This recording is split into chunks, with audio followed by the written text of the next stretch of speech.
The hungriest year. I worked for John during my most famished days. Copying notes for a day earned me a meal. After college graduation, John came to me. 2 million. Come here. You'll be my fiancée. Chapter 1. Back in high school, my mom never gave me a single cent. She said if I was stubborn enough to keep attending school, I should handle my own meals. I went anyway, smuggling 200 yuan I'd secretly saved. Those bills lasted 2 weeks of rationing. When the money ran out, I drank cold purified water. Our classroom had no water heater. Autumn chill turned my stomach into an icy sloshing cavern. 3 days of starvation at 14 made everyone look edible. I even nibbled roadside weeds. John was eating beside me when I nearly passed out from hunger. He glanced up and froze under my ravenous stare. Want to share? He offered weakly. My eyes lit up. Really? He exhaled, pushing his lunchbox over. Take it. Mom always packs too much anyway. Years later, John confessed my gaze hadn't looked hungry, it looked carnivorous. He'd feared surrendering his food was the only way to save his life. I became John's unofficial employee, copying his notes during class and wiping his desk afterward. Payment came in leftovers, a meal split into breakfast, lunch, and dinner. When I still whimpered with hunger, John smuggled snacks. Beef jerky. Mom brought it for spring festival. Should still be edible. Crunch. Gnaw. Struggle. Mid-autumn mooncakes. 5-nut filling. Crack. Munch. Grind. Digestive enzymes Mom bought. I hesitated, then ripped open the box. Crinkle. Chew. Swallow. After class, John gaped at 2 empty containers. You ate all the enzymes? He paled. Violet. Am I accidentally killing you? Survival depended on John's care packages until National Day break. I tried going home, but Mom grabbed my collar at the doorstep. Attend school? Then starve alone. She slammed the door as chicken stew steam curled out. My siblings' laughter and meat-greased fingers blurred through frosted glass. I slept at the train station that night. Next morning, John spotted me during his family's vacation departure. Why are you here? Mom won't let me home. Stations are warmer. What the hell? Is she even your real mom? Yes. John missed his train. After whispering with his parents, they boarded without him. He turned back sighing. Come on. My place. At 16, keeping pace with 18-year-old John's strides felt like chasing daylight. Every step of his gangly limbs required 3 of mine. He took 2 steps and then turned back, grabbing my school bag. I looked up at him, and he grinned when our eyes met. Violet. I'm such a loser. How did I end up meeting you? My parents were supposed to take me to the beach, but now I'm carrying your school bag. Sorry. Forget it. Are you hungry? Yes, all right then. Since I've got some money now, I'll take you out to a restaurant. I stayed at John's place for 7 days. His home was different from mine. In my home, there were 4 kids. The older ones would cry, and the younger ones would make a ruckus. All 4 of us squeezed into one room, and it was always in a mess. In his home, he was the only child, and the whole place was clean and tidy, looking really nice. There were greenery in the neighborhood, elevators in the building, a guest room in the house, and flowers on the balcony. The only drawback was that there wasn't much food. I woke up in the middle of the night, starving. I couldn't find a single bite to eat, not even any digestive tablets. Then I set my eyes on the little orange tree on the balcony. I stared at the oranges for half an hour until John passed by the balcony and let out a scream. Holy shit. There's a ghost. I was stunned and turned to look at John. Only then did he realize it was me. Hey, Violet. What are you doing squatting on the balcony? Oh, the oranges, you can just pick them if you want. That day, John was so scared that he cried. I also cried. Hugging the oranges. Touched. Those oranges were really delicious. So sweet. The next day, John took me out to buy groceries and snacks. He kept warning me, Violet, don't stay in the balcony in the middle of the night without turning on the lights and with your hair all loose. It's creepy as hell. I nodded vigorously, looking at him gratefully. He was a bit taken aback when our eyes met. And then he smiled after a while. Let's go. Back home. When we got back that day, I cooked dinner. After dinner, I did my homework. After that, I helped John with his schoolwork. John didn't really care. He just lounged around, half listening to me while looking at the workbook. Then he suddenly remembered something and asked me with my ID in his hand. Violet, you're already in high school. But why are you only 14? I thought for a while and then seriously explained. I skipped grades in primary school. I didn't go to kindergarten. I went straight to first grade when I was 6. After finishing first grade, I transferred to third grade. So I'm 2 years younger than you guys. TSK. Why were you in such a hurry? My parents used to say that I had to go to work when I turned 16. When I was a kid, I thought that as long as I could get into college before I turned 16, I wouldn't have to work. But high school costs money, and my parents still want me to go to work. They said it's not as strict outside as at home, and I could earn money even at 14. John was silent for a long time that day. Then he got so angry that he laughed instead. 14, your parents are something else. During the National Day holiday, I wanted to find a part-time job. But since I was under 16, no one would hire me. In the end, I only found a job pasting small advertisements, which paid $80 a day. John was free, and he also found a part-time job, catching people who paste small advertisements. I worked for half a day and was caught by John and lectured for a while. When work was over, I got $80, and John got $120. I looked at my $80 and then at his $120. He raised his eyebrows and put the money in his pocket. I hesitated for a while with the $80 in my hand and then gave it to him. John, I'm treating you to dinner. He was shocked and took the money after a while. We went to a local Chinese restaurant near John's neighborhood. 2 bowls of noodles, a plate of steamed dumplings, and a plate of buns cost $40. I can't remember the rest, but I just remember that we were really full that day. With the National Day holiday and the weekends combined, I worked part-time for 6 days. After that dinner, I got a total of $440. The day school started was the happiest day for me because my student grant came through. I managed to scrape together $2,000. I counted the money over and over again. Then I asked John to borrow his phone. John asked me what I was going to do. I borrowed the money for my high school tuition from my neighbor, an older sister. I have to pay her back. He looked confused. How much do you have to pay back? $1,500.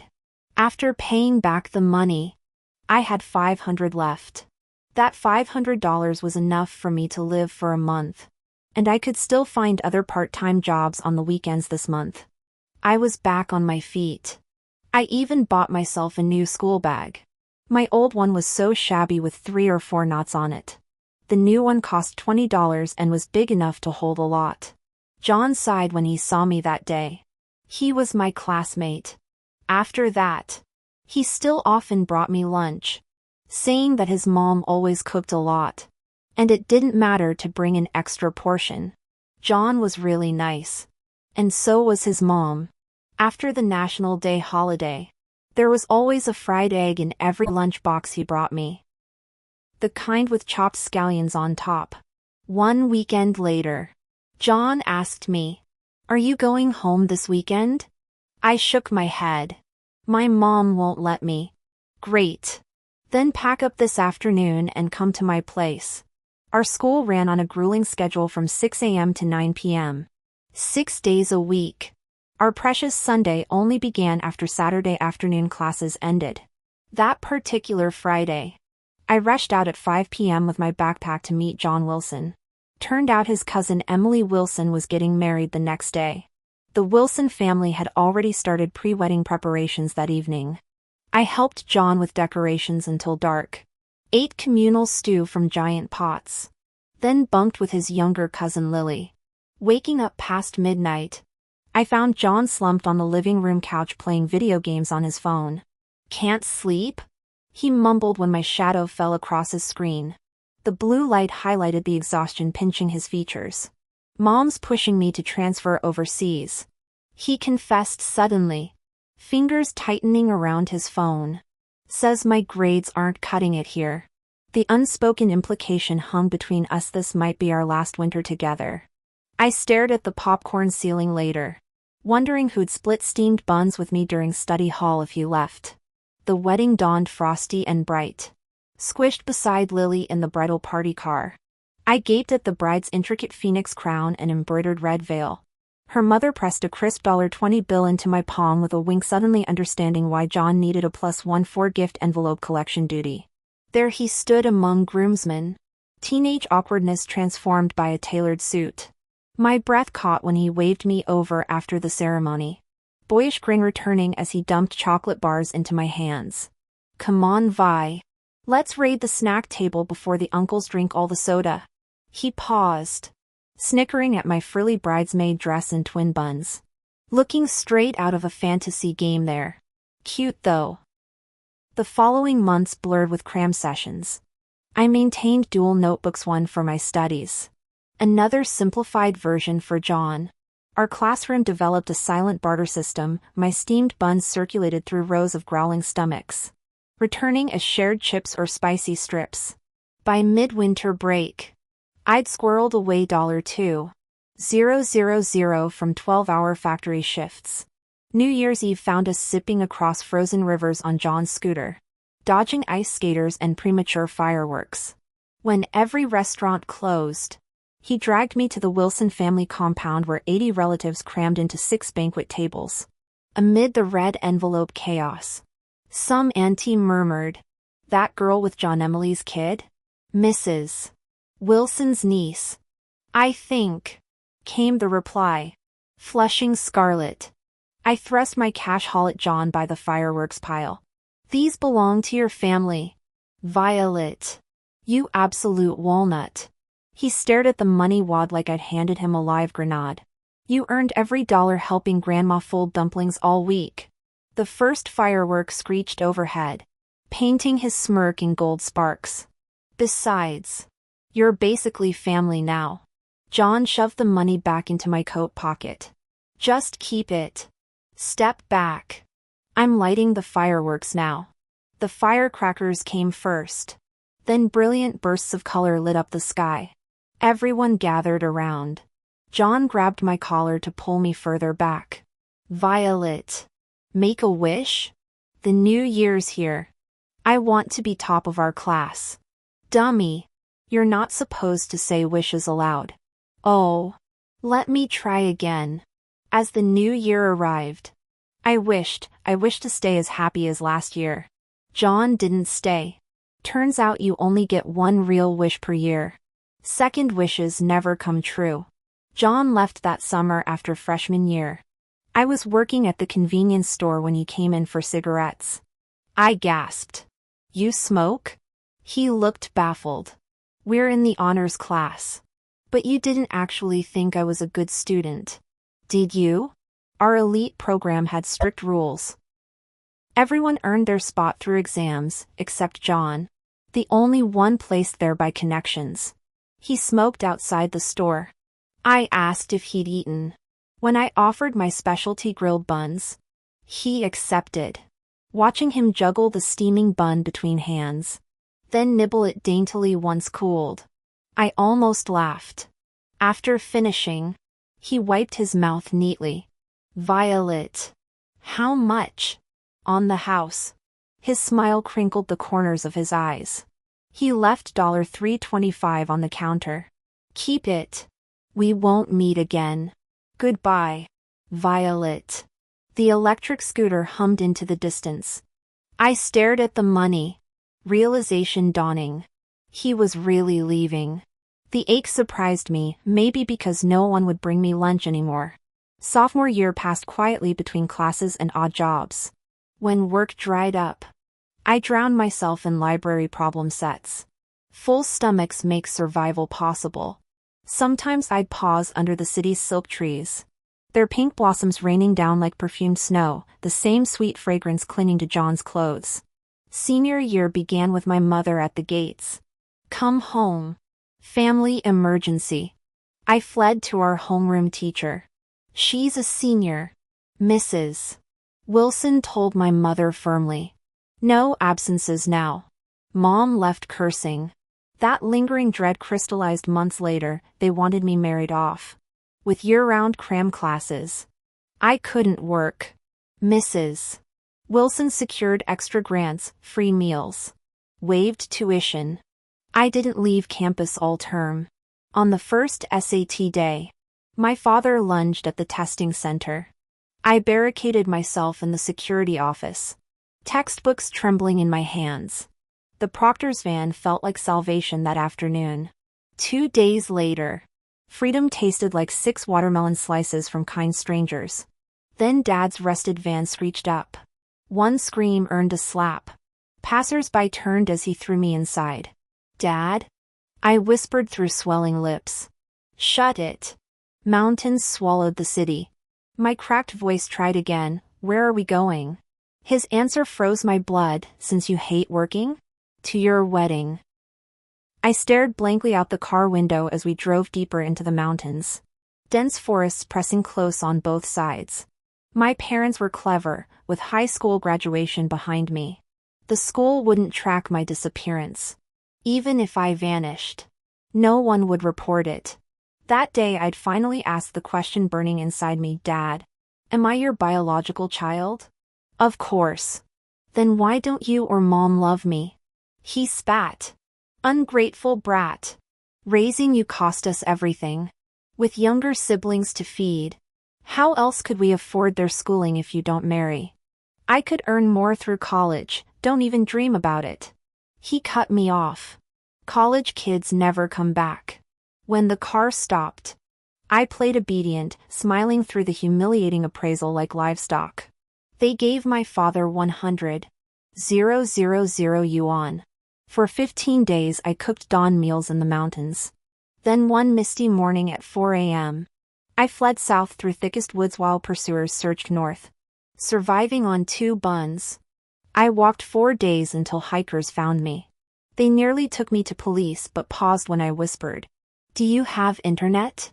I need to check college entrance scores." Their shock turned to shelter. No fresh graduate could be dangerous. They reasoned. Better hide me till university than risk repatriation. The young entrepreneur couple had 5-year-old Lily. I babysat while they worked. Joining weekend outings. Midsummer they proposed taking Lily abroad for business. Would I come help? My eyes lit up. Passport and visa obtained. We flew out. At the airport, I broke away with Lily to find John Wilson's address from old letters. When he answered shirtless with lipstick smears, we both froze. Violet? Hi? A lingerie-clad woman appeared behind him. Demanding in English, "Who's this?" John blurted, "My wife and daughter visiting." The woman scowled. "You're 18. Early marriages are our tradition." As she stormed off, John dragged us inside, trembling. Lily squirmed down to explore while I awkwardly asked, "Bad timing?" "No. Perfect timing." He looked near tears. "Vi, your brother almost got assaulted." "Who forced romance, Violet?" I sobered quickly. "What happened?" "I dated this woman. She wanted to sit on me tonight. Said she'd drug me. She's a boxer." I couldn't fight back. Almost losing her innocence. John crouched on the ground clutching his head. Completely shattered. He'd endured many breakdowns during his 2 years here, but never one this devastating. John insisted on moving apartments that very day. Carrying Lily, I helped him search until he settled on a unit closer to his university campus. Only after relaxing did he tease Lily. "Where'd you steal this kid from? Oh, weren't you just calling us your wife and daughter earlier? Now she's stolen goods?" I shot back. John's words caught in his throat before he grumbled. "Violet, you've really mastered the art of sarcasm lately." That evening when Lily's parents came, John insisted on treating them to dinner, claiming fellow expats should stick together. I cared less about pleasantries than when we'd actually eat. Earlier that summer, Lily's family helped prepare my college supplies. They slipped yen 2,000 into my luggage despite my protests. Their kindness already overwhelmed me. Lily cried during our farewell, too young to understand separation beyond tomorrow's absence. I attended a respectable 211 university, not quite Ivy League, but decent. My high school SEN 50,000 scholarship combined with campus jobs and running a side hustle designing PowerPoints/writing apology essays kept me afloat. John rarely messaged but constantly mailed care packages, continuing even after graduation when I moved to Shanghai, that glittering metropolis where ambition perfumes the air. We reunited a year later during his business trip. Over my treat dinner, he gestured at me. "You're only 21? Could have fooled me. What do you expect? I'm 21. Afterwards he dragged me shopping, stopping first at jewelry stores. My jaw dropped when he selected a gold bracelet. "Have you lost it? Who gives bracelets at reunions?" He frowned at my plain tee. "This is Shanghai. Other girls wear Chanel lipstick in jade. You dress like..." My shirt cost yen 9.8 with free returns. I shrugged. "Violet, you're insane." He barked laughter before swiping his card for earrings and 5 outfits. "Dress nicer to find decent husbands here. Don't let them look down on you." At the airport, I carried shopping bags home alone. The bracelet's modern design avoided gaudiness, its luxury undeniable beside my yen 300 dress. John meant well, but liking him would be biting the hand that fed me. My secret fantasy of rescuing him from poverty dissolved today. Yen 80,000 spree proved how firmly he belonged to the Wilson family legacy. Sometimes I missed school days when John was just the boy bringing homemade lunches, not the heir requiring Mr. Wilson formalities. If only he were poor, I could have proudly declared, "Stick with me, my yen 20K monthly salary can support us." John Wilson wasn't, and I couldn't afford to keep up either. Between my daily grind in Shanghai, John frequently visited for business trips, and I'd always treat him to meals. Sometimes his friends tagged along, crowding around massive tables, but I didn't mind. They chatted while I focused on eating.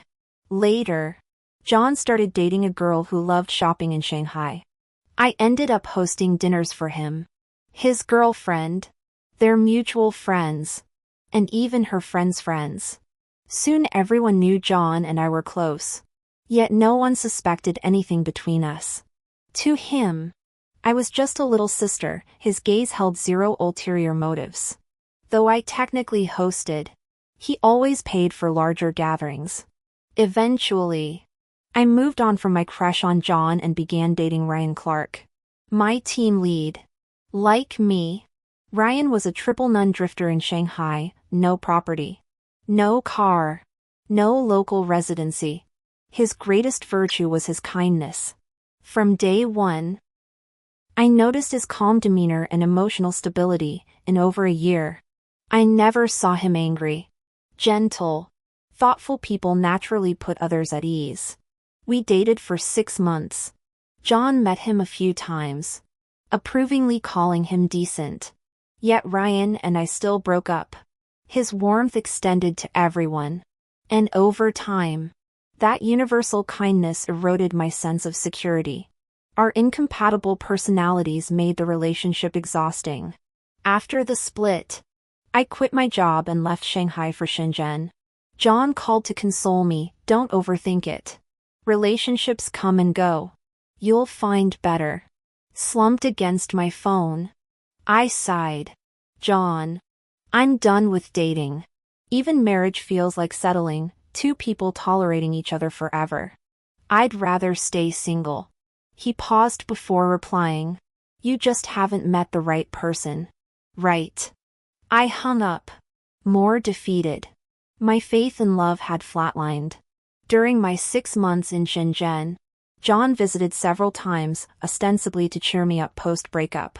Once, he gifted me a Cartier set.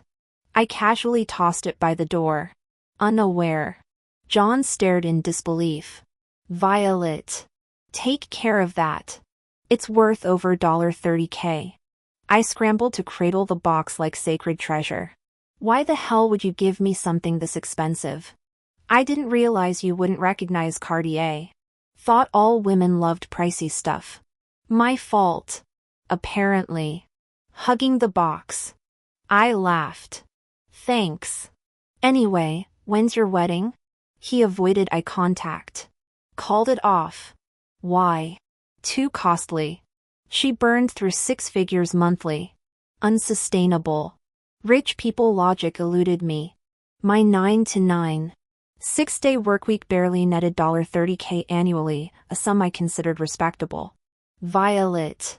Free next Saturday? Why? Remember my cousin Emily Wilson? You attended her wedding. I nodded, recalling the stunning bride. Her daughter's 1-month celebration is in Beijing. She transferred there 2 years ago. Sure. Dress nicely. No more of those $1.5 free shipping rags. Got it. Wear the Cartier set too. No way. I'd die if it got lost. Wear it. I'll replace it if needed. After he left, I stared at the jewelry. Holy crap, $30K for these metal scraps? They could have just mugged me. The day before Emily's event, I flew to Beijing early. The moment I stepped into the parking garage, I spotted John Wilson leaning against the entrance smoking. He waved when he saw me. Over here.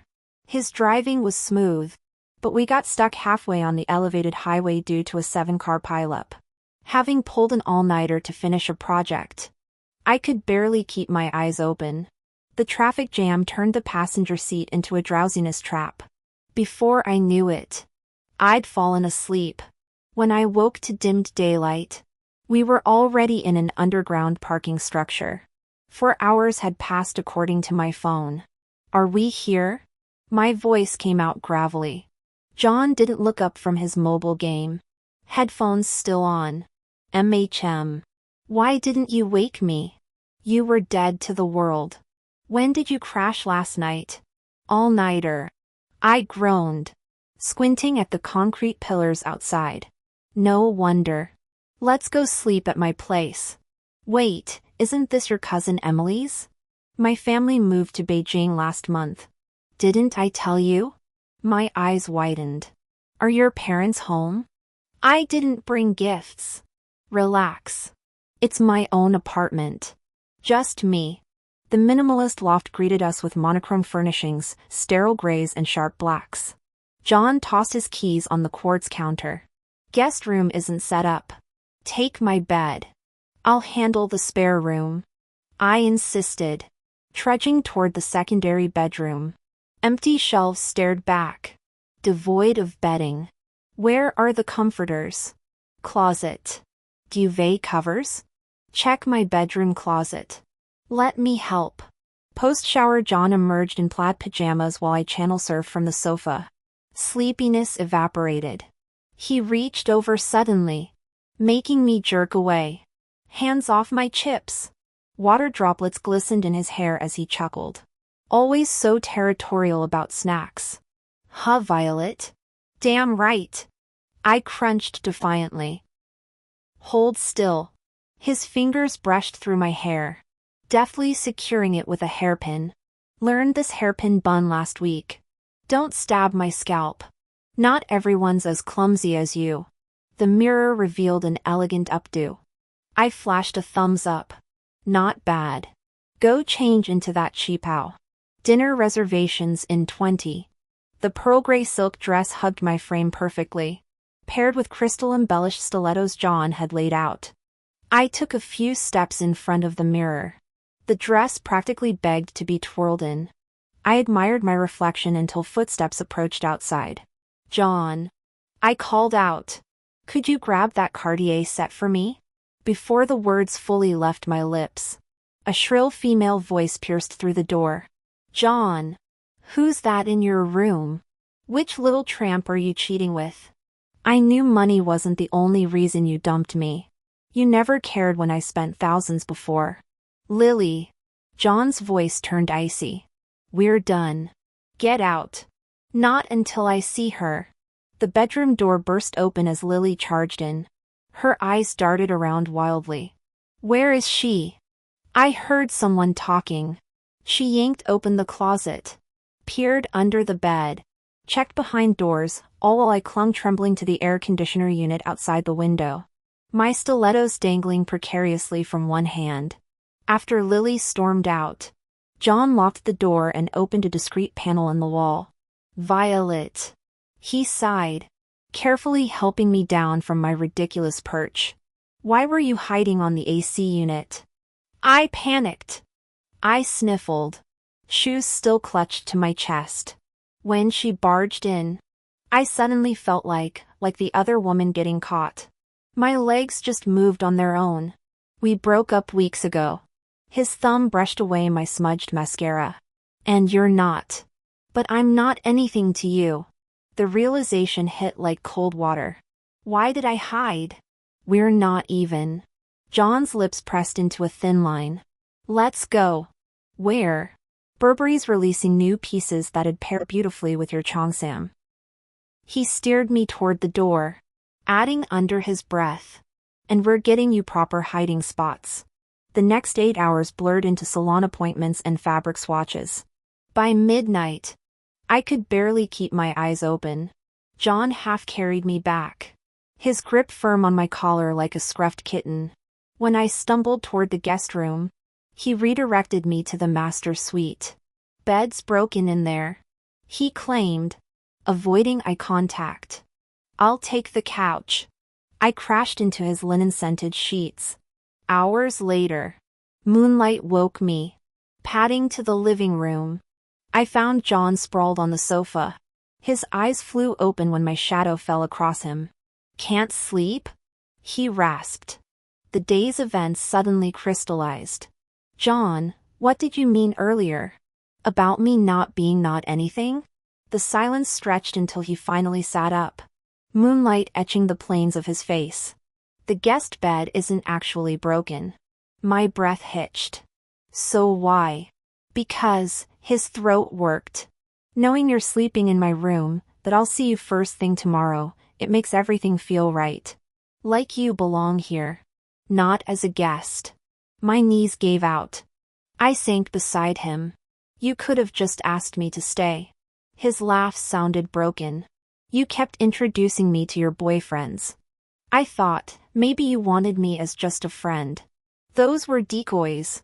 The confession tumbled out. I needed excuses to keep seeing you after college. You were always dating someone. So I. Never.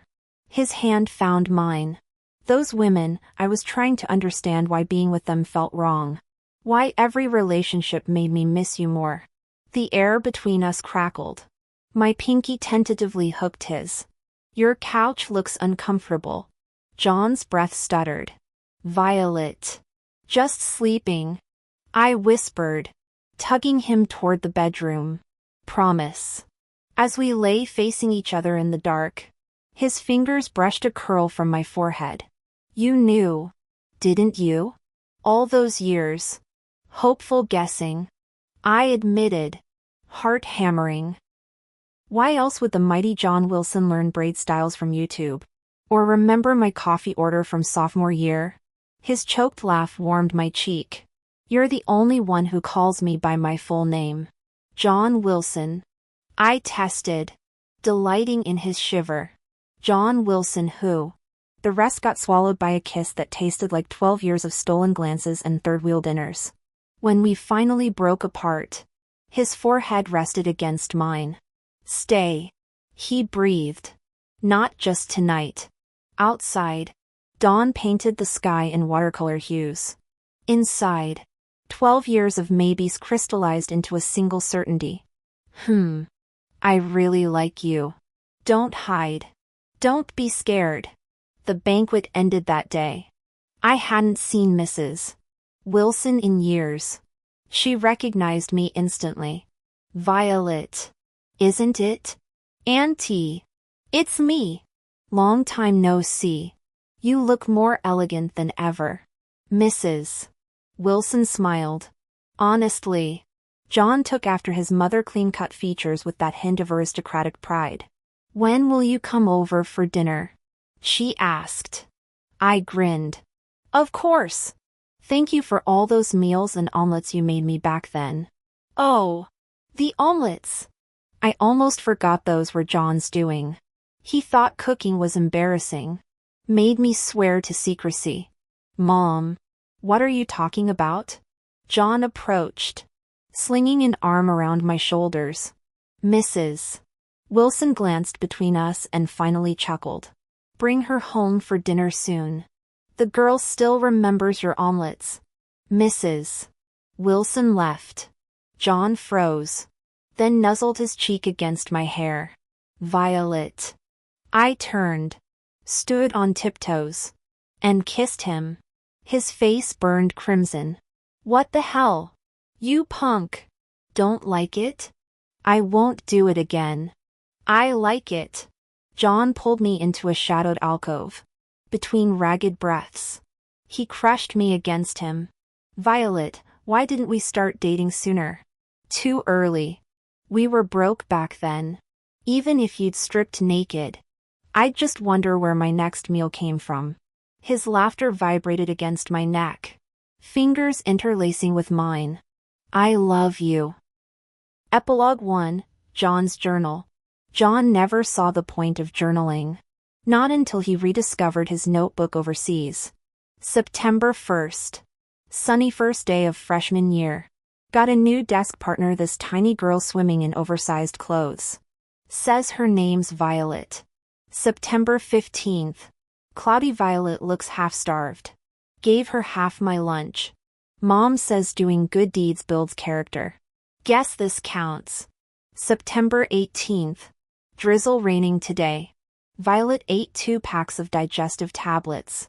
Brought them because I thought she'd overeat after giving her all the food from home. Still wasn't enough. September 19th. Drizzle mom thinks I've become responsible for tidying the house.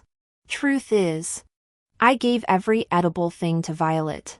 But if mom's happy, I'm happy. Can't afford her getting mad again. Back in middle school, I was that kid fights. Cigarettes. Skipping class. Parents thought I'd gone delinquent. That's why they dumped me in this elite high school. Mom tutors me daily now. They froze my accounts. No allowance. Just packed lunches. Can't buy Violet snacks. So I sneak extra portions. When mom asks why I need 2 lunches, I mumble still hungry. Can't risk arguments. If I piss mom off, both Violet and I go hungry. That girl's already skin and bones. Few more days without food and she'll vanish. October 1st. Sunny. I never dare argue with my mom, and she thinks I've become much more obedient lately. John looked utterly defeated. Violet. Am I actually going to kill you by accident? October 1st. Sunny. Found Violet at the train station. Guess this is my fate. While my parents vacationed at the beach during National Day, I stayed home listening to Violet explain math problems. October 2nd. Sunny. Violet took a part-time job handing out flyers. Afraid she'd get lost. I grabbed a gig too. Early autumn heat blazed as her cheeks turned scarlet from posting ads all afternoon. I dragged her back inside to rest. That evening, she waved $80 insisting on treating me dinner. Her declaration stunned me. Felt like the kid I'd barely started caring for already wanted to repay me. November 8th. Sunny. My cousin Emily's getting married. She's always been the prettiest and my favorite. Before the ceremony, Emily mentioned the adorable little thing I brought along. Apparently Violet held her arm down the stairs the whole time, terrified she'd trip. I almost laughed imagining that tiny mushroom-shaped girl playing bodyguard. After vows, I found Violet getting her makeup done. The stylist gave her 2 half-up buns and a poofy dress, making her look like Neza from My Lotus Lantern / or that League of Legends character. Munching chocolate, she happily stuffed the rest into her backpack. August 13th. Leaving town today. Mom gave me $500 to say goodbye to friends. I spent $175 treating them to skewers. Then went to find Violet. Staring at the remaining $325. Regret hit, should have saved it all in case she ever goes hungry. I never understood John's obsession with jewelry until he flicked my forehead. You dummy. These aren't marital assets, they'll always be yours. Too much. Emily's single necklace costs millions. This is pocket change. Come here. He pulled me into his arms with a sigh. Sweetheart. You never had a real home. I won't shortchange you. Proper courtship. Wedding. Everything. Wear them or display them. But I'm getting you every piece you deserve. So cheesy. Love you. Baby. End.